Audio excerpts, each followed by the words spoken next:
Today's video we're going to be talking about a very powerful build that is going to be based on the Gogmazios' armor, and while it is going to be like a raw damage build, and the raw damage builds are usually better on raw damage type of weapons that would benefit the most, like the longswords or the great swords or the hammers and things like that. Usually daggers, swords and shields and weapons like that, fast attacking weapons, those are ideal best weapons to be using for elemental types of builds.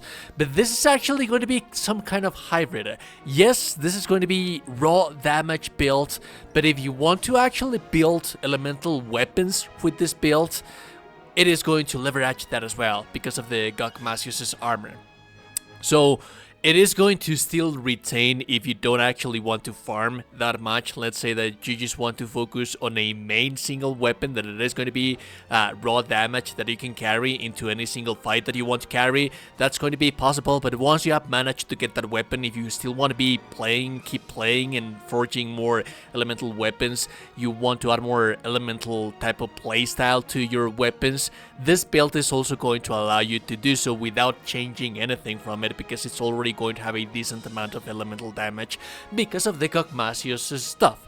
That being said, let's talk about the equipment that we're going to be using. First and foremost, the main thing that we're using for the helmet is going to be the Ray Sun Helm Gamma, the Ultra Marmail Gamma, the Gogmazios Van Braces, the Gogmazios Coil, and the Gogmazios Greave.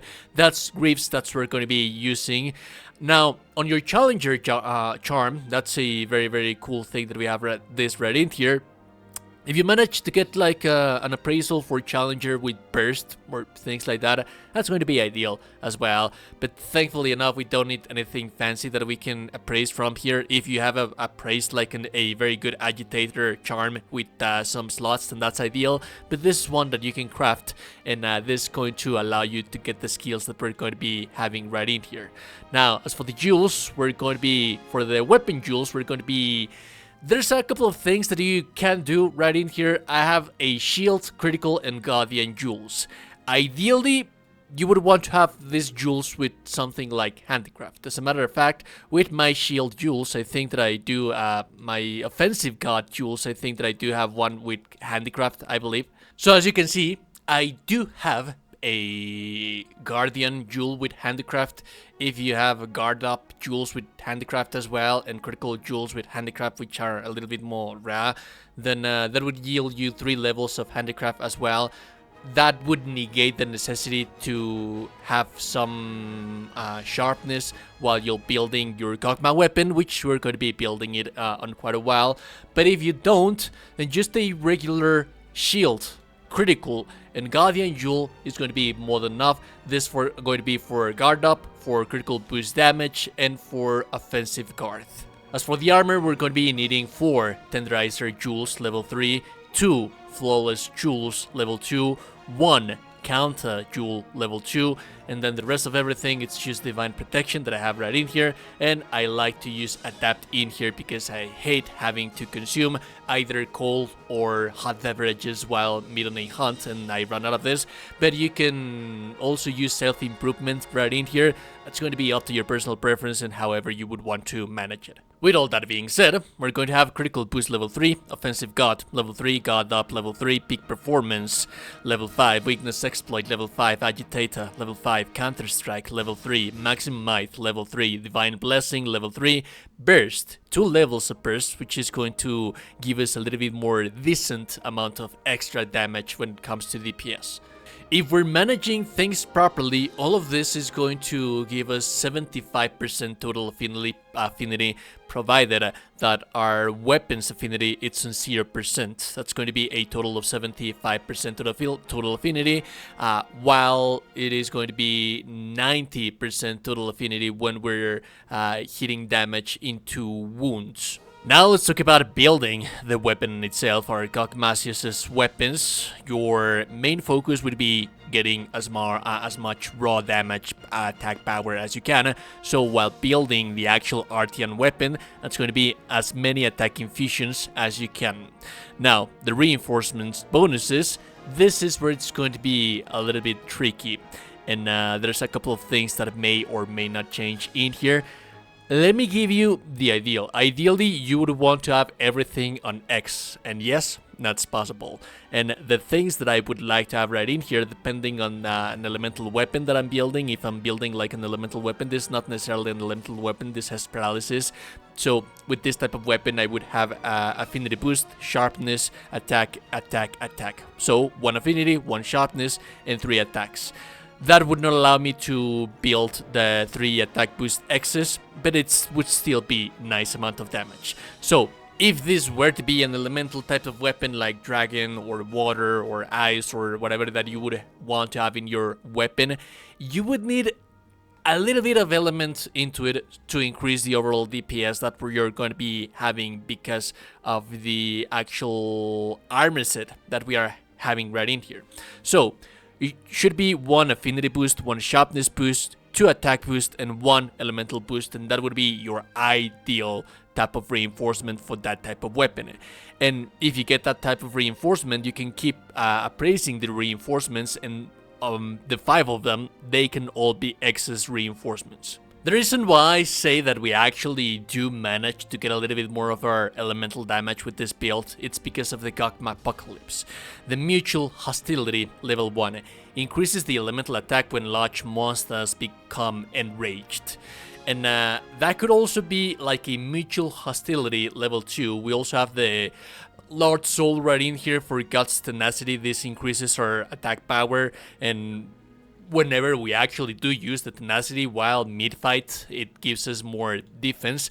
But you could actually have 3 points into guts, 2 points into hostility, but also this could be a level 4. It would be incredibly difficult. You don't know how incredibly difficult it can be, but it can be definitely done. It's something possible. The mutual hostility level 2, it's going to increase the elemental attack power that mutual hostility is going to give you, and also you're going to gain a temporary damage barrier whenever that you have that, which is going to reactivate after a cooldown. It's always going to be activating because the monsters are usually going to have some time before they get enraged again. So more than anything, we want this for the elemental damage. So how is it that I can have a Gogmazios level 2 with this build? Basically, because of RNG and the new system for appraising weapons, you can appraise the active skills of your weapon. But it would be like a abysmal chance that you can, because ideally you want to have Lord Soul into your weapon. Combined with the armor pieces that we have right in here and the weapon, this is going to allow us to have 1 level into the Lord Soul. We already have the level 1 Gogmazios because of the arms, the waist, and the legs. So if by some miracle in heaven you're the most luckiest person in the entirety of the world and you manage to get the Gogmazios as an active skill with your weapon, whilst at the same time having the Lord Soul, you're going to have level 4 Gogmazios and then the level 1 for the Lord Soul, allowing you to have tenacity and the level 4 of Gogmazios, increasing your raw damage and your elemental damage skyrocket. But that would be like on that 1 weapon, and you would have to like marry into that weapon. It's already difficult enough and it's very expensive when it comes to the materials, so it involves lots and lots and lots of farming for the Gogmazios. So yeah, while this is just a dream for me, this is what I'm striving for with this build, it's definitely possible, it's definitely doable. And if you, lucky person, manage to get this for your build, I'm going to hate you for the entirety of eternity, because I would very much love to have it. But then again, at the end of the day, it's a little bit more of farming, and this is a very, very versatile build that if you manage to get that, like, we already have the Gogmazios right in here, so I would say that prioritize your weapon and having the Lord Soul, and then just, if you have the spare materials, keep burning them from every so often. But yeah, if you're lucky enough to get them both, that would be ideal. But then again, this is also a very cool build to use, because since this is mostly a raw damage build, that means that you don't actually have to be creating an elemental weapon for each and every single type of element that you have out there. As a matter of fact, you can have this right in here and give it like nitro or paralysis or things like that, and just having the 3 levels of the Gogmapocalypse, that's going to be more than enough, because the real damage comes from raw. If you are that crazy person enough to be building an elemental type of weapon like this for each and every single one of the elements, then that's something possible. It's a very versatile build. Anyways, if you like the content, I kind of super appreciate it. Nostalgia, there you go, you're just a beautiful person. You are indeed a gorgeous and beautiful person. Subscribe to the channel, you're in Discord. Have a beautiful day.